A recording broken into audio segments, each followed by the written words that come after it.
এই মুহূর্তে ভিডিওটি যে যেখান থেকেই দেখছেন সকলেই ভালো থাকুন, সুস্থ থাকুন। চ্যানেলটিকে সাবস্ক্রাইব করে এগিয়ে নিয়ে যেতে সাহায্য করুন। দুদিনের রাষ্ট্রীয় সফরে মহাশক্তিধর রাশিয়ার প্রেসিডেন্ট মাননীয় ভ্লাদিমির পুতিন গত 4/12/2025 তারিখে দিল্লি বিমানবন্দরে অবতরণ করলেন। মাননীয় প্রধানমন্ত্রী মোদিজি নিজে বিমানবন্দরে উপস্থিত থেকে মাননীয় অতিথিকে লাল গালিচার সংবর্ধনা দিলেন। গত 4 বছর পর মাননীয় পুতিনের এই ভারত সফর। বিশ্বের সকল দেশ ও মিডিয়া তাকিয়ে আছে এই সফরের দিকে। বিশেষ করে ভারতীয় পণ্যের উপর শতকরা 50% হারে ট্যারিফ চাপানো আমেরিকার প্রেসিডেন্ট ডোনাল্ড ট্রাম্প ভারতের মিস্টার পুতিনের গতিবিধির উপর তীক্ষ্ণ নজর রাখছেন। পরিবর্তিত বিশ্ব পরিস্থিতিতে মিস্টার পুতিনের এই সফর অতীব গুরুত্বপূর্ণ। এই সফর ঘিরে চীন ও পাকিস্তান এবং ডক্টর মোহাম্মদ ইউনুস আতঙ্কিত।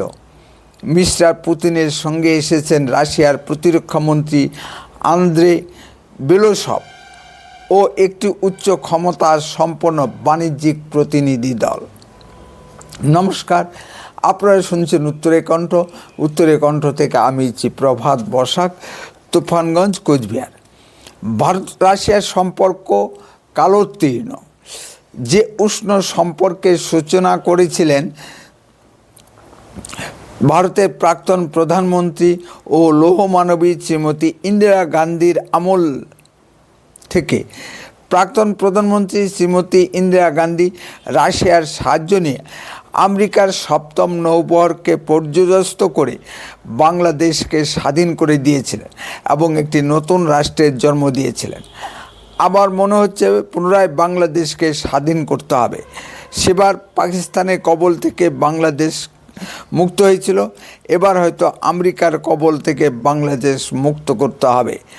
বর্তমান বাংলাদেশের চলমান ঘটনা প্রবাহে মিস্টার পুতিনের এই ভারত সফর বিশেষ ইঙ্গিত বহন করে। ভারতে প্রয়োজনীয় খনিজ তেলের 40% সরবরাহ করে রাশিয়া। বিশ্বে চলমান বাজার থেকে অন্তত পক্ষে 50% কম দামে রাশিয়া আমাদেরকে তেল সরবরাহ করে। এই নিয়ে আমেরিকার প্রচণ্ড আপত্তি। আমেরিকা ভারতকে রাশিয়া থেকে তেল আমদানি বন্ধ করতে বলেছে। অজুহাত রাশিয়া ইউক্রেন যুদ্ধ। কে কার সঙ্গে যুদ্ধ করবে তা কি ভারত ঠিক করে দেবে? কিন্তু ভারতের বিদেশমন্ত্রী এস জয়শঙ্কর সোজা সাপটা আমেরিকাকে বলেছে ভারত যেখানে কম দাম পাবে সেখান থেকেই তেল ক্রয় করবে। কারো দাদাগিরি মানা হবে না। এতেই আমেরিকার প্রেসিডেন্ট ডোনাল্ড ট্রাম্পের গোসা হয়েছে এবং ভারতীয় পণ্যের উপর 50% অতিরিক্ত শুল্ক চাপিয়েছে। আমেরিকা ভারতের উপর কিছু ক্ষেত্রে স্যাংশন আরোপ করেছে, যা আমেরিকা তাদের স্বার্থের পরিপন্থী দেশগুলোর উপর মাঝে মাঝেই আরোপ করে থাকে। আমেরিকা 1998 সালে মাননীয় তৎকালীন প্রধানমন্ত্রী অটল বিহারী বাজপেয়ীর রাজত্বকালে পোখরান পরমাণু বিস্ফোরণের পরবর্তী কালখণ্ডে ভারতের উপর বিধিনিষেধ আরোপ করেছিল। ভারত অতি সাফল্যের সঙ্গে এবং মাননীয় অটল বিহারী বাজপেয়ীর বুদ্ধিতে সে সমস্যা অতিক্রম করতে সমর্থ হয়েছিল। তবুও ভারত আমেরিকার কাছে মাথা নত করেনি। সময় অনেক গড়িয়ে গেছে। মাননীয় মোদিজির নেতৃত্বে অর্থনৈতিকভাবে ভারত আরও শক্তিশালী হয়েছে। অতএব মাথা নত করার কোনো প্রশ্নই নেই। বরং আমেরিকায় ভারতকে ভয় পাচ্ছে এবং আগামী দিনে আমেরিকাকে ভারতের কাছে মাথা নত করতে হবে। চীন আমেরিকার জিডিপি গ্রোথ যেখানে নিম্নমুখী, সেখানে ভারতের জিডিপি গ্রোথ ঊর্ধ্বমুখী। শত্রুর মুখে ছাই দিয়ে ভারত এগিয়ে চলছে।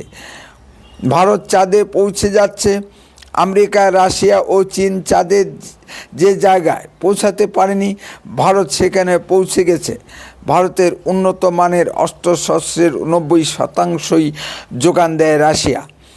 আমেরিকা ভারতের কাছে পঞ্চম প্রজন্মের F-35 স্টেলথ যুদ্ধ বিমান বিক্রি করতে চেয়েছিল, কিন্তু অতি উচ্চ মূল্যে এবং প্রযুক্তি হস্তান্তর না করার শর্তে।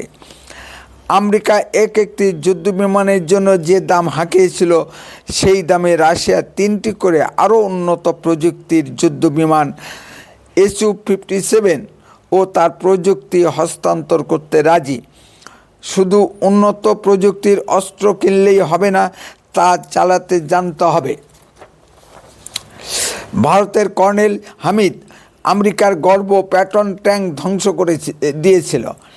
আমাদের বৈমানিক অভিনন্দন বর্তমান একটি সাধারণ MiG-21 বিমান দিয়ে আমেরিকার উন্নত প্রযুক্তির যুদ্ধ বিমান F-16কে ধ্বংস করে দিয়েছে।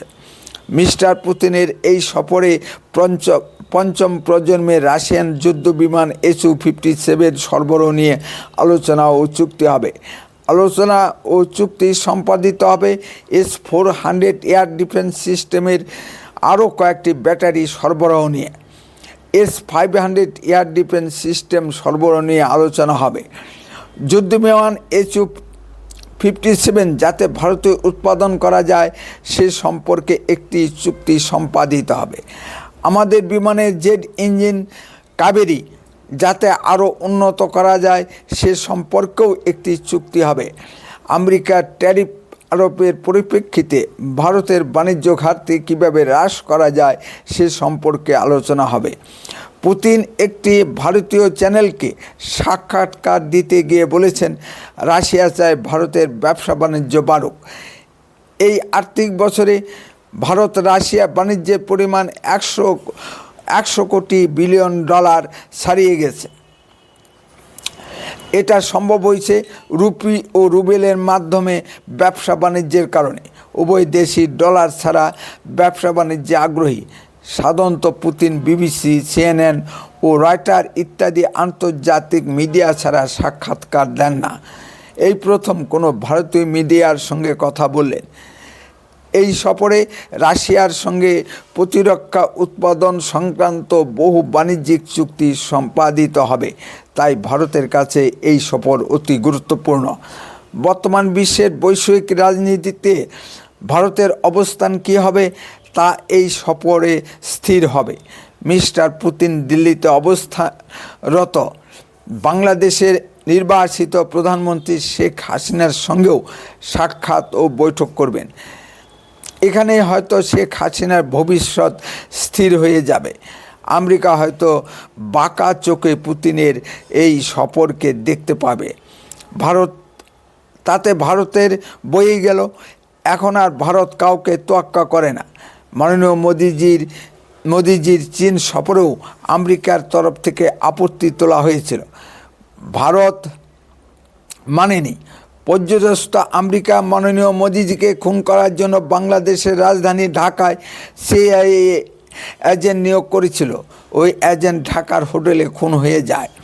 বর্তমানে ঢাকায় পাকিস্তান, তুরস্ক ও আমেরিকার গুপ্তচরেরা গিজগিজ করছে এবং অজ্ঞাত পরিচয় ব্যক্তিদের হাতে খুন হয়ে যাচ্ছে। কেউ টু শব্দটি করছে না, সঙ্গে সঙ্গে লাশ গুম করে দেওয়া হচ্ছে। বাংলাদেশের পুলিশও জানতে পারছে না। ডক্টর মোহাম্মদ ইউনূস বাংলাদেশের পুলিশ বলকে ধ্বংস করে দিয়েছে। আভ্যন্তরীণ শান্তি শৃঙ্খলা রক্ষায় সেনাবাহিনীকে নামাতে হচ্ছে। কোথায় সেনাবাহিনী দেশের নিরাপত্তা ও সার্বভৌমত্ব রক্ষা করবে, সেখানে দেশের আভ্যন্তরীণ শান্তি শৃঙ্খলা রক্ষায় নামতে হচ্ছে। দেশে এক বিপজ্জনক পরিস্থিতি সৃষ্টি করেছেন ডক্টর মোহাম্মদ ইউনূস। আমরা ভারতীয়রা মিস্টার পুতিনের এই সফর ঘিরে খুবই আশাবাদী। জয়তু মোদিজি, জয়তু ভারত মাতা। উত্তরের কণ্ঠ সর্বদাই বাস্তব ও সত্য কথা বলে। আরও এই ধরনের ভিডিও পেতে দয়া করে এক্ষুনি চ্যানেলটিকে সাবস্ক্রাইব করুন, বেল আইকনে ক্লিক করুন, আপনার মূল্যবান মতামত কমেন্টে লিখুন। উত্তরের কণ্ঠ দেশের কথা বলে, দশের কথা বলে। বন্দে মাতরম, ভারত মাতা কি জয়।